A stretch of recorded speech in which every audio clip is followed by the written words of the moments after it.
Hi, and welcome back to the Lifestyle Show with me, Pam Joseph. Now, as I say, we continue our debate on Black Lives Matters movement, kicked off by the brutal and racist, tragic murder of 46-year-old George Floyd in the States in May, and the hands of police officers. The incident has made a global impact in terms of systemic racism and inequalities. And over here, we continue peaceful marches and protests. But we've also been hearing about some positive discussions taking place. There are a few. You may not think that's enough, but maybe we need to start somewhere. However, in the past few weeks, we've been hearing about some dreadful news of Black individuals who've experienced somewhat negative stories with their brush with the law, if you will, and their treatment at the hands of police officers. The question we're asking ourselves today, I should say, namely, the athlete Bianca Williams just recently. We're going to hear a bit more about her, as we speak with our guests. But we asked this particular question about the forces, the police forces out here. I mean, after seeing what's happening in the States, shouldn't there be a difference, and shouldn't they be marking that and saying that they don't want, that sort of, relationship to break down between them and the community, the Black community? And yet, when you hear about certain things going on, you wonder: are they not hearing? Is it falling on deaf ears? Are they blind? Anyway, to answer some of these questions, and maybe more, because you're going to come in and send in your comments and questions. So we're joined now by a former Chief Inspector of the Metropolitan Police Service, David Maichael, MBE, criminal lawyer Jennifer Obaseki Solicitors, and Kenneth Hinds, member of the Haringey Stop and Search and Monitoring Group. Hello to all of you. Can you all hear me nice and clear? And thank you ever so much for you. I know you're all very busy, so thank you so much for joining us. Hello. Hello. Good evening, Pam. Okay. Good evening. Hey, hello there. I'm just going to sort of kick off with the first thing I want to talk about, because it's too recent. The incident, involving GB team member athlete Bianca Williams and her great, if you will, with the law, where her partner and herself were, handcuffed with a young baby in the car. We just keep asking ourselves questions. Aren't people being learned about, if they look over to the States and see what's happening over there, and then try to, put the Metropolitan Police Service or all police forces across the UK into a certain degree where we have to be community-led police is important to us. We know that, but it's somehow not happening. I don't understand why. And I don't know. I'm going to say, Kenneth, I'm going to put you in more, because you are part of the Haringey Stop and Search Monitoring Group. Talk to us about that. What's happening? Well, again, what we saw with Bianca was strictly illegal. It was violating her human rights by simply putting her in handcuffs for no reason at all. Also, I thought it was really interesting that the first thing the copper said when he came up to a partner, he smelled cannabis. He could not have got it more wrong, because they're athletes that get arrested repeatedly. So if he doesn't know what cannabis smells like, I would take him down a block so he can smell it all day long, so that doesn't make that mistake again. Now, quite clearly, what we are seeing is the racial profiling of policing that has been the bedrock over the last 45 years that I have experienced. That I will tell you this much: what we experience here in Haringey is a police force in the black area and a police service in the rich part of town. What we see as a regular is that when they do a stop and search, their first thing they go for is handcuffs. Again, they use as a regular use of handcuffs, which again, 4 out of 5 stops and search leads to no further action. And 80% of the black men that are stopped leads to no further action. But the interaction with the police could leave them emotionally traumatized. No different to what you see Bianca Williams is doing. The difference between, I would say, George Floyd, the difference between George Floyd and what's happening here is George Floyd was on TV. They've been kneeling on my neck, they've been kneeling on my son's neck, and they've been kneeling on my grandson's neck. But the only thing is, it hasn't been filmed, and we have to tell them, enough is enough. At this point, Kenneth, let's bring in former Chief Inspector David Maichael. Section 60, stop and search, stop and question, stop and engage, whatever you want to call it. You know, have they taken it on a certain level? I'm sorry, what did you say about Section 60? Section 60, basically, you know, stop and search, stop and question, stop and engage, whatever title you want to give it. Are the police now sort of taking it on another level? Are they, because they seem to be more aggressive in, you know, their sort of stop and search, it's sort of stop and, it's sort of stop and manhandle first before you question. Well, Section 60 is a stop and search power where the officer doesn't even need to have reasonable grounds. So a senior officer authorizes in a geographical area for a period of time,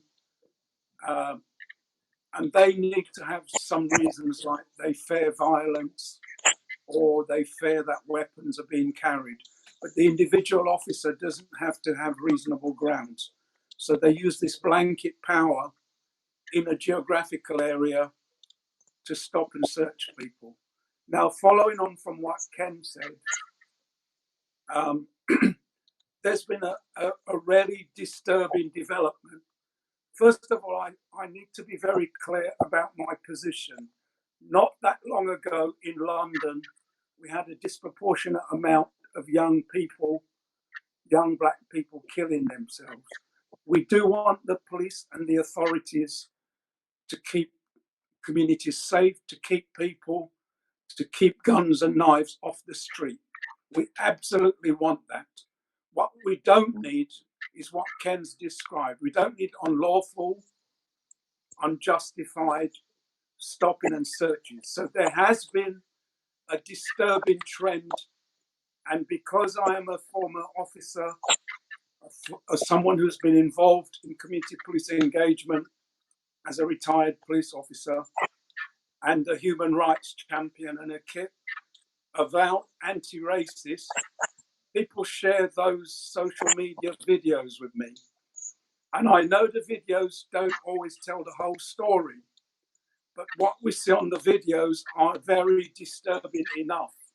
And us as citizens and the police service should be very concerned about them. Now, there is excessive use of force. There is what I describe as a mob policing approach, when too many police officers are overwhelming an individual person who's already handcuffed. The second issue is the unreasonable and unnecessary use of force and the use of handcuffs as it was in Bianca Miller's case, but more often this is on young black men. And these are on young black men who are not resisting, they're not trying to escape police, the encounter with police. Yeah. And yet these handcuffs are slapped on in no time. Yeah. David, this time we need to get Jennifer to come in now. Can I just quickly Jennifer Obaseki, I would like to ask you, you've dealt with a lot of criminal cases and particularly probably even mirroring what happened to Bianca Williams.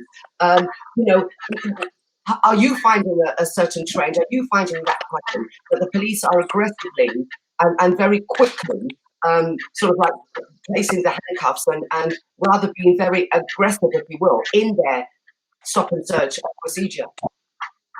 Sadly, that does seem to be the case.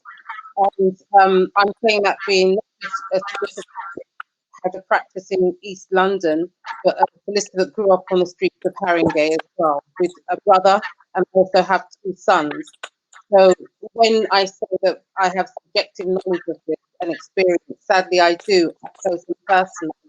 The officers seem to be, I don't know if it's due to lack of training, and I don't know if it's due to fear, I don't know if it's just simply due to, I would say, a real lack of community engagement, that you have officers suddenly on young people without reasonable cause. What was said before about Section 60 is absolutely correct. When officers fear that in a specific location there's likely to be crime or there's been a spate of certain criminal activity, then a senior officer may give that order that a Section 60 empowerment is used, and officers don't have to have reasonable grounds to stop and search on young people because they're trying to prevent crime, because they believe there are weapons in the area. However, in absence of that declaration by a senior officer, ordinarily officers do not have that power to stop and search individuals in public without reasonable cause. And sadly, our young people are not so empowered with the law and confident to challenge officers when they are in the wrong. So many police, we know they're short in number, we know they're under pressure, they've had cuts to the budget, but that does not give them the right to go into the community hand heavy, cuffs heavy and on the ready, and there needs to be much more of a level of engagement. The young people also need to know how to accost the officer and say, "Oh, but where are your reasonable grounds for stopping me?" My son, unfortunately, has even been stopped in an aggressive manner 3 times. So he does not like police. He's apprehensive of police. Not to say he doesn't cooperate. I've always said to parents, if you are anxious, like I was, tell your child to carry your name and number on a piece of paper in their pocket. Tell your child to also have your email on it. No officer should be stopping any young person, especially anyone under the age of 16, without an adult being present. No child needs to respond to an officer unless they're feeling the need to cooperate due to reasonable grounds for being stopped if they are a child without an adult being present. And it's very important that we not just only educate our children, but we also educate the police as to how they come across and why they're not getting full cooperation. But what happened to Bianca was completely illegal. It was an abuse of power. It was excessive force right there. And the fact is, they did not come out immediately and apologize. They tried to cover it up by showing snippets of the video. And that's where, again, that distrust was just emboldened by the public, sadly. It's very, very unfortunate. It would be much, much easier that when they get it wrong, that they hold their hands up immediately and not be found out. Yeah, exactly. I'm going to go straight to some of the comments and questions that have been come through. I've just got to go straight to it because there is some people that want to know certain things. Norma from Basingstoke asks, why isn't there more being done to root out racist individuals who've managed to join the police force in the UK? Because I believe therein lies the problem with our British police. David. The issue is our legal person was talking about training. The issue isn't about training. The issue is about leadership, supervision, management, which is very much lacking. Another challenge at the moment is the Commissioner of the Metropolitan Police. So 2 points. When members of the public, members of the community express concerns about these excessive use of force in stop and search, the use of handcuffs that amounts to cruel, inhumane and degrading treatment, we then have superintendents of the Metropolitan Police giving interviews, and they give no attention to community concerns or the need for community policing partnerships. This is at the heart of the issue. And then we have the Commissioner of Police. We have the Commissioner of the Metropolitan Police basically repudiating the Stephen Lawrence inquiry recommendations about institutional racism in the Metropolitan Police and the British Police Service. So it goes far deeper. It's at the heart of the organisation and the high command. So it's not about untrained constables. It's not about the training of officers.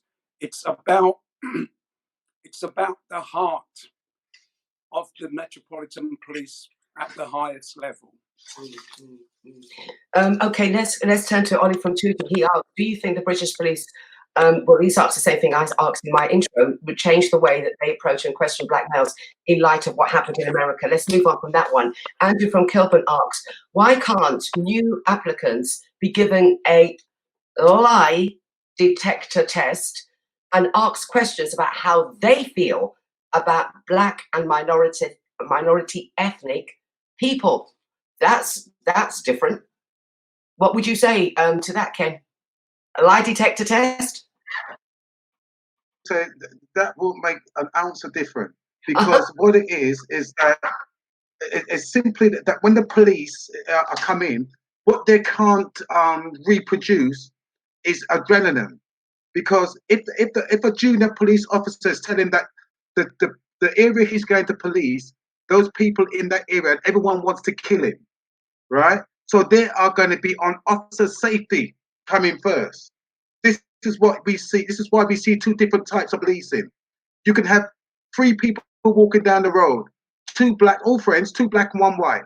And what the police would do, they would rock up, they would put the two black youngsters in handcuffs, and they would just have a conversation with the white man.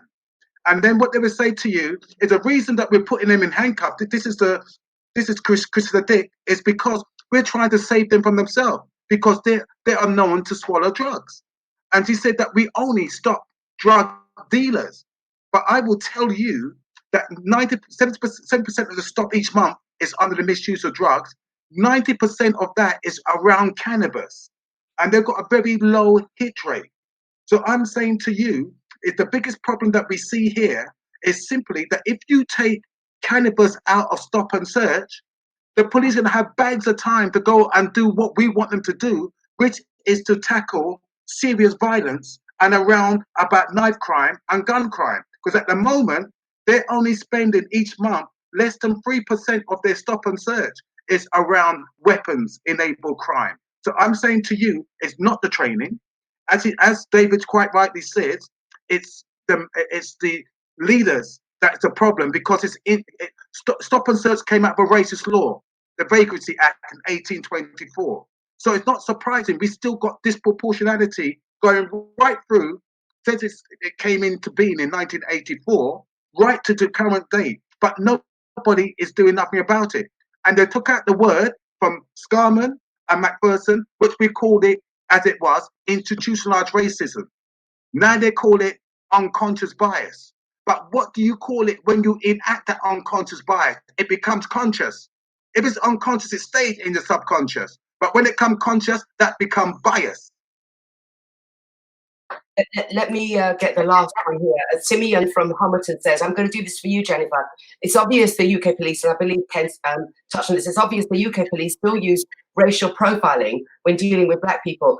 Isn't it about time this system was scrapped? And how can we legally scrap it?